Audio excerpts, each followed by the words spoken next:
Kita bahas lebih dalam terkait tambang emas ilegal di Lombok, Nusa Tenggara Barat bersama Kepala Dinas Energi Sumber Daya Mineral SDM NTB, Samsudin, dan mantan penyidik KPK Yudi Purnomo. Selamat malam Bapak-Bapak. Ya, Pak Samsudin bisa dengar suara saya?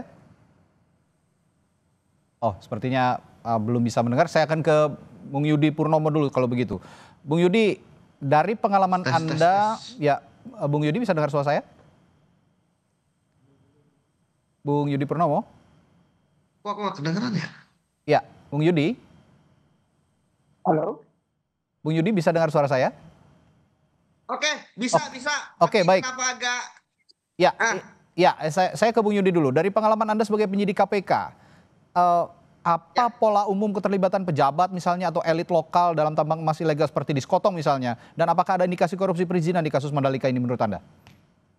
Ya, jadi gini Mas, ketika KPK kan saya membaca kan sudah ada proses penyelidikan ya di suatu eh, tempat ya. Dalam hal ini kan terkait dengan dugaan adanya tambang ilegal, maka di situ pasti KPK sudah mendapatkan laporan dari masyarakat ya, pengaduan, kemudian di bagian pengaduan masyarakat sudah bisa untuk dikonstruksikan ya bahwa KPK menduga ada dugaan tindak pidana korupsi. Jadi kasusnya KPK duga ada. Kemudian yang kedua, yang paling penting adalah karena ini KPK yang menangani, Mas, maka KPK meyakini ada penyelenggara negara ya yang diduga terlibat.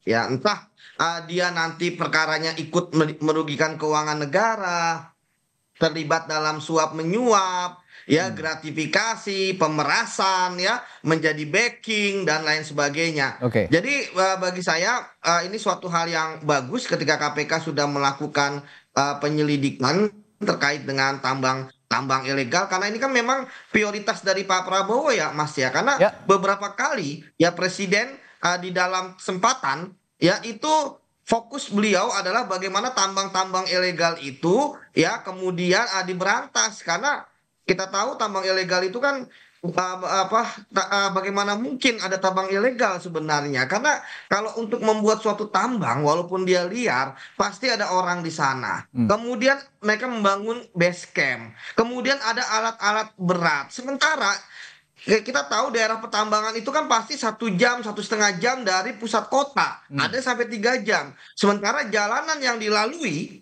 ya Mas ya, itu kan jalan yang dilalui kan itu aja. Bagaimana mungkin ada backhoe, ada apalagi traktor ataupun barang-barang lain itu bisa lewat situ tanpa ada orang yang mampu melihat ya apalagi orang-orang yang pejabat-pejabat yang terkait kewenangan tersebut di daerah. Jadi saya pikir kita berharap KPK segera cepat saja menuntaskan penyelidikannya. Toh kan sudah ada orang-orang juga yang kalau dalam penyelidikan pasti sudah diperiksa KPK.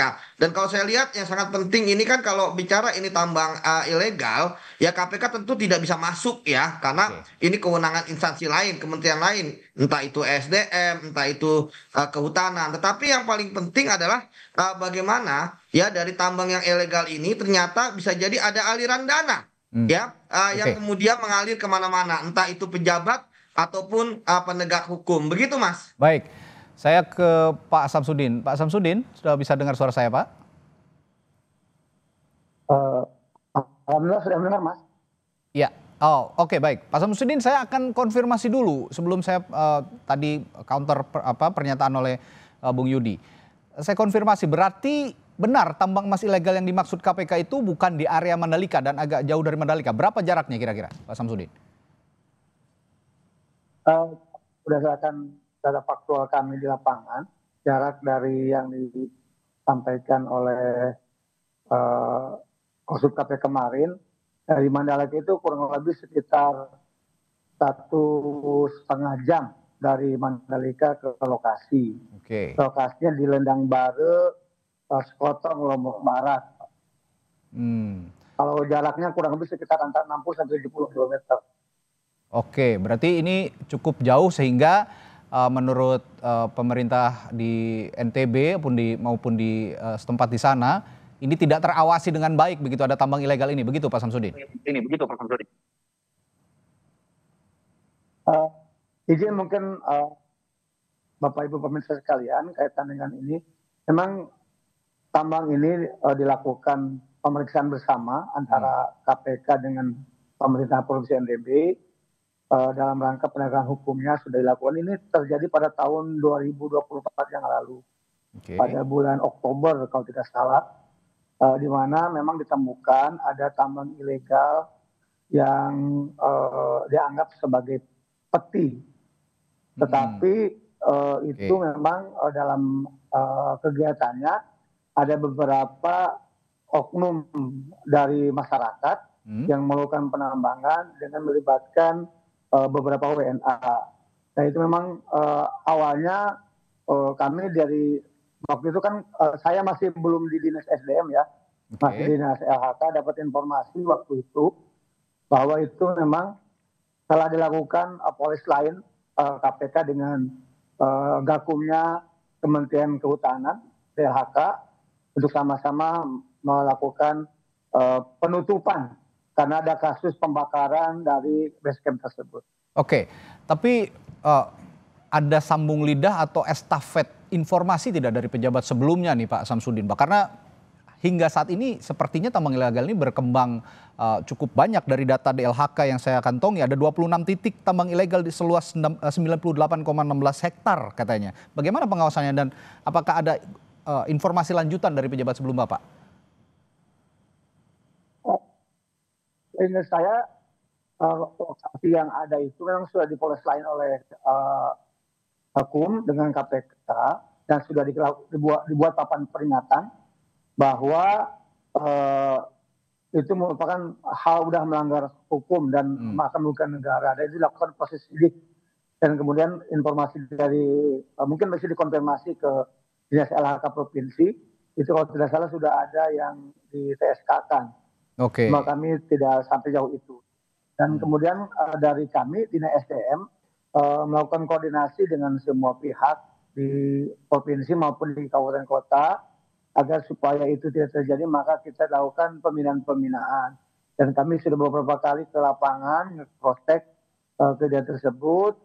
Ya kita berharap seperti apa yang diharapkan, ada kebijakan-kebijakan lain dari pemerintah pusat, bahwa mungkin beberapa lokasi di luar yang dilakukan gakum oleh KPK, kemungkinan beberapa itu akan dilakukan proses perizinan dalam bentuk IPR. Itu yang akan dilakukan, itu berdasarkan Perpres 55 tahun 2022 bahwa ada. Oke, Pak Samsudin, tapi Menteri SDM Bahlil Lahadalia juga sudah kalau Anda mengacu pada bagaimana juga kebijakan pemerintah pusat tadi di berita pengantar, Menteri SDM Bahlil Lahadalia sudah mengatakan jika memang ada yang ilegal pidana saja. Nah, bagaimana menindaklanjuti ini? Dengan itu kami sudah melakukan koordinasi intens dengan para pihak, termasuk dari pihak APH, aparat penegak hukum, kemudian Dinas LHK dan Gakumnya juga. Ini lagi berproses sekarang untuk ditindaklanjutin apa yang sudah dilakukan oleh teman-teman termasuk KPK dan yang lainnya. Kami dari SDM terus mengkonfirmasi di lapangan, mudah-mudahan tidak berkembang dan mudah-mudahan dijadikan bahan pelajaran bagi kita semuanya bahwa memang tambang ilegal harus kita sama-sama stop dan kita mulai bagaimana mengelola lingkungan dengan lebih baik lagi.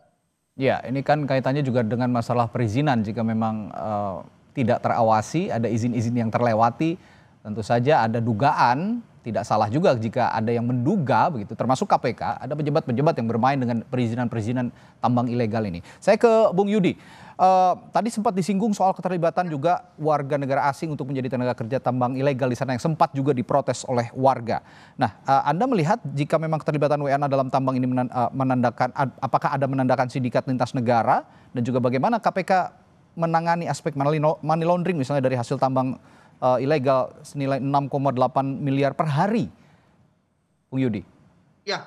Ya artinya kan 3 kilo ya, 3 kilogram emas gitu ya. ini tentu jumlah yang menurut saya sangat banyak Fantastis. untuk Ya. ya untuk istilahnya tambang yang ilegal ya. Apalagi ternyata ini kan sindikatnya itu kan bukan hanya di Indonesia ya, tetapi Hmm. juga ke luar negeri. Karena tadi saya katakan menyambung tadi yang saya katakan bahwa ketika di onsite-nya saja ya itu bagaimana ada base camp yang tidak terlihat dan Hmm. pasti diketahui bahwa itu adalah tambang ilegal. Saya pikir kita nggak usah menutup mata lah gitu ya bahwa base camp itu kan pasti kelihatan gitu kan secara kasat mata. Itu yang pertama. Kemudian yang kedua apa namanya perjalanan-perjalanan dari baik itu yang WNI maupun yang WNA yang bekerja di situ kan terlihat dengan jelas kan butuh makanan, Hmm. butuh transportasi, butuh penginapan. Kemudian yang paling penting adalah bahan-bahannya juga, Mas. Ya. Kita tahu bahwa membutuhkan misalnya merkuri, sianida, itu kan bagaimana tambang ilegal bisa mendapatkan itu? Ini kan pertanyaan yang sangat menarik. Itu yang pertama. Kemudian yang kedua, terkait dengan kemana nanti hasil ya dari tambang-tambang emas ini ya Hmm. emas-emas ini bagaimana cara kemudian untuk dibawanya keluar dari NTB ini kan tentu juga ada mafia-mafia yang bermain ya apakah kemudian nanti dijual ke luar negeri atau bagaimana ya tentu Hmm. orang yang kemudian bermain dalam tambang ilegal ini sudah memikirkan tapi yang menarik bagi saya adalah bagaimana tambang ilegal itu bisa lama sekali bisa mereka bermain di Itu situ tadi. ya. Ya, Kan bukan setahun, 2 tahun, 3 tahun, betul. gitu kan? Artinya bahwa saya pikir inilah memang momentum, apalagi perintahnya langsung dari Pak Presiden, ya KPK juga harus segera tadi benar kata Mas ya, ini harus menelusuri ya, follow the money ya, terkait dengan kasus apa namanya tambang-tambang. Karena gini Mas, kalau yang tambangnya adalah warga negara Indonesia, mungkin istilahnya mudah menelusuri. Tapi ini Ya. kan warga negara asing gitu kan, ya Hmm. dari luar negeri datang khusus untuk menambang ilegal. Saya pikir visanya juga bukan visa kerja ya, pasti Ya. visanya tuh visa yang Ya. kunjungan. Kok bisa? Jadi Dan saya pikir dan kalau kita ngomongin begini Bung tambang, Yudi. memang Mas itu bisa banyak pihak yang Ya. bermain gitu kan. Dan tadi kan diungkapkan juga oleh Pak Samsudin, ada warga negara asing, ada perizinan yang apa namanya tidak semestinya, dan ini sudah berlangsung sejak tahun lalu. Tapi alih-alih berkurang praktiknya, malah tambah banyak. Tadi saya ungkapkan setidaknya kalau menurut DLHK ada 26 titik tambang ilegal di sana. Nah biasanya modus seperti ini ada backing oknum tertentu termasuk pejabat setempat di sana. Lalu bagaimana pemerintah menegakkan hukum yang harus tegas dan menindak orang-orang seperti ini? Saya akan tanyakan itu sesaat lagi di Sapa Indonesia Malam. Tetaplah bersama kami. Lanjutkan perbincangan, ada pernyataan dari KPK yang menanggapi Menteri SDM Bahlil Lahadalia yang mempersilahkan aparat penegak hukum untuk menindak tambang emas ilegal di Mandalika, Lombok, Nusa Tenggara Barat. Namun menurut juru bicara KPK Budi Prasetyo, penindakan tambang emas ilegal ini tidak bisa dilakukan sendiri. Harus ada kerja kolaboratif antar kementerian dan juga lembaga. Ya, ini kan dalam rangka koordinasi supervisi. Jadi dari identifikasi masalah itu, kemudian nanti KPK akan semacam membuat langkah-langkah tindak lanjut. Yang tentu langkah tindak lanjut ini juga tidak bisa dilakukan sendiri oleh KPK ya, karena ini banyak stakeholder terkait lainnya, maka ini kemudian jadi PR bersama untuk sama-sama kita garap ya, termasuk bagaimana soal optimalisasi pajaknya di teman-teman Kementerian Keuangan itu juga menjadi stakeholder terkait. Ya, kata juru bicara KPK tadi, Bung Yudi, tidak bisa dikerjakan sendiri oleh KPK. Dan biasanya tambang ilegal seperti ini kan, belum lagi ada oknum-oknum yang membackingi mereka begitu untuk beroperasi. Nah, sejauh ini menurut Anda bagaimana pemerintah penegak dan juga penegak hukum harus tegas menindak? Ya, seperti tadi saya katakan bahwa ketika ada tambang ilegal, itu kan kejahatannya banyak di situ. Hmm. Dia bisa jadi kan di lokasi hutan, ya kan itu kewenangan dari Kementerian Kehutanan. Kemudian terkait dengan tidak berizin, kewenangannya SDM. Dan kemudian ketika ada aliran dana, ya dari dari para penambang ilegal ini tentu biasanya kan pasti ada bohirnya ya Mas ya, Itu ada dia. bosnya ya kan. Iya kan ada bohirnya gitu kan yang sudah berkoordinasi dan sebagainya untuk aman. Tadi saya katakan kalau mungkin hanya buat sehari, 3 hari, 4 hari mungkin langsung bisa datang pergi gitu kan. Tapi kan enggak, tambang itu kan pasti bertahun-tahun karena Ya. belum tentu dalam satu hari bisa dapat gitu kan. Nah inilah yang menurut saya peran KPK itu pun juga jika kasusnya memang terkait dengan penyelenggara negara. Jadi korupsi, kalau jadi KPK memang harus kerjasama juga dengan kejaksaan, dengan kepolisian untuk kemudian menindak terkait dengan tambang ilegal ini. Kalau KPK sendirian, saya pikir ini akan sangat sulit karena tadi KPK tidak bisa menghentikan izin Izin tambang, tambang, betul. menghentikan tambang ilegal, Ya. ya kan. Termasuk juga tadi saya katakan, Mas, ketika off ya, itu bagaimana mereka bisa mendapatkan bahan-bahan untuk bisa menyaring emas ya, misalnya apakah merkuri gitu kan, ataukah cyanida, ya kan, yang kita tahu itu adalah dalam pengawasan. Kemudian kalau impor pun ya itu nggak bisa impor langsung gitu kan, harus ada pengawasan dan sebagainya dari instansi-instansi yang terkait karena ini kan bahan kimia yang berbahaya bagi lingkungan. Tapi sebenarnya saya menyoroti bahwa tambang ilegal itu di daerah itu sebenarnya pasti sudah diketahui ya oleh oleh publik, oleh penegak hukum gitu kan, Oke. oleh kemudian pemerintah provinsi, pusat maupun daerah. Cuman yang kurang adalah penindakan. Mumpung ini lagi momentum bersih-bersih pemerintahan Pak Prabowo, kita Ya. harapkan dia dibersihkan juga. Kalau enggak, kasihan negara kita Ya. tambangnya dibawa keluar seperti itu, Mas. Oke, Pak Samsudin, tadi juru bicara KPK bilang nggak bisa juga sendiri KPK bertindak begitu. Nah, kalau saya melihat ini domainnya memang ada di pemerintah daerah, termasuk juga di Dinas SDM begitu untuk perizinan-perizinan tambang yang akan disisir lagi. Nah, ada juga permintaan dari Walhi yang meminta moratorium izin tambang. Sejauh ini bagaimana merespons hal ini? Oke, terima kasih. Saya sepakat dengan KPK tadi bahwa kita harus berkolaborasi dengan semua stakeholder, karena tidak mungkin sendirian. Termasuk perizinan-perizinan itu juga tidak mungkin SDM sendiri. Karena sekarang basis perizinan itu kan melalui mekanisme OSS ya. Oleh karena itu mungkin integrasi antara Dinas SDM, kemudian BTSP dan teman-teman Dinas Kehutanan dan Lingkungan Hidup itu sangat kolaboratif, karena di dalamnya tidak mungkin izin tambang keluar kalau tidak ada kajian lingkungannya, bukan maupun AMDAL-nya. Termasuk juga tidak mungkin juga disubmit oleh teman-teman OSS. Itu yang resmi lah ya. Yang ilegal memang kami kan tidak ujug-ujug ya, karena bagaimanapun itu perlu bersama dengan APH, karena EDSM hanya bertugas pada lokasi-lokasi yang memang sudah legal, yang harus perlu kami lakukan pembinaan, pengawasan dan sebagainya. Yang ilegal itu memang harus kolaborasi dengan aparat penegak hukum, termasuk KPK, Polri, dan semua kejaksaan harus berkolaborasi bersama. Tapi saya sepakat dengan itu, mungkin ke depan perlu dibentuk satgas khusus lah di daerah yang bisa kita mengintegrasikan pola-pola bersama-sama agar terjalin komunikasi, integrasi program, integrasi kegiatan, sehingga tambang yang memang itu ilegal kita sama-sama untuk kita tertibkan. Dan ke depan itu harapan kami semua, karena memang kalau daerah-daerah itu dirugikan. Ada bagaimanapun kan kalau hutannya rusak atau lingkungannya rusak, ada pencemaran, ada minang makan dan sebagainya, kan menjadi juga beban bagi daerah.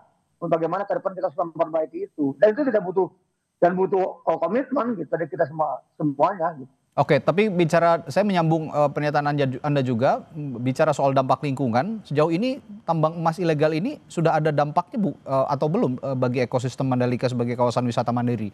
Dan apakah rencana rehabilitasi pasca segel juga sudah dilakukan? Karena tentu saja akan ada dampak lingkungan yang akan dirasakan oleh warga, Pak Samsudin.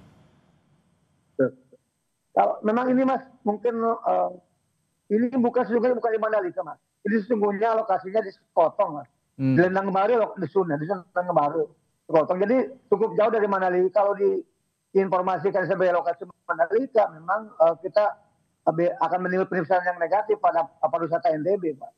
Saya berharap mungkin ini lokasinya di Sekotong, yang jaraknya mungkin kurang lebih 70 kilo, 80 kilo. Jadi cukup jauh dari Mandalika, sehingga framingnya harus framing lokasinya, gitu, bukan Mandalikanya. Memang kami sepakat bahwa memang kita harus sama-sama jaga lingkungan itu.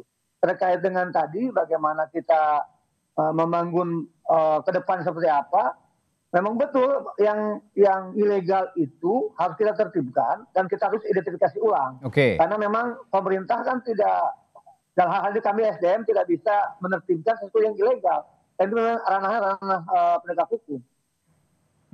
Oke, kerjasama dengan penegak Itu hukum. yang bisa saya sampaikan. Oke, tapi saya ingin juga menegaskan Pak Samsudin, bagaimana sebenarnya mekanisme pengawasan Dinas ESDM juga terhadap aktivitas penambangan di kawasan Sekotong dan juga di kawasan Mandalika ataupun di kawasan-kawasan lainnya yang juga punya potensi tambang emas di sana. Yang kami lakukan maka sekarang mulai kami identifikasi dengan adanya kasus yang di Sekotong ini, pemerintah pusat kan sudah menerbitkan regulasi ya, dengan ada pendelegasian kewenangan dari pusat ke daerah ke Pemprov provinsi itu bahwa ada mekanisme dan MSP kasih penuhin, termasuk bagaimana kita ke depan dari kebijakannya Pak Presiden itu kepada pemerintah daerah akan dibentuk namanya IPR yang diutamakan kepada koperasi-koperasi. Itu yang mungkin kita sambut ke depannya karena itu lebih melibatkan masyarakat lokal untuk sama-sama memanfaatkan sumber daya alamnya.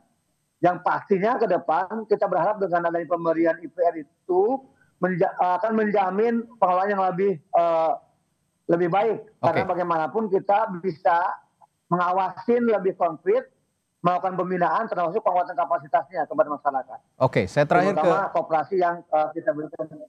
Oke, baik. Saya terakhir ke Bung Yudi. Tadi kalau dibilang KPK tidak bisa bekerja sendiri, lalu juga penegak hukum juga diharapkan juga bisa di sana ya, bisa ikut langsung bekerja dan dinas di sana juga ikut bekerja. Tapi saya ingin tanyakan juga bagaimana peran masyarakat dan whistleblower misalnya dalam penanganan pengungkapan seperti ini, seperti yang Anda pernah alami dulu pada saat menjadi penyidik KPK, Bung Yudi.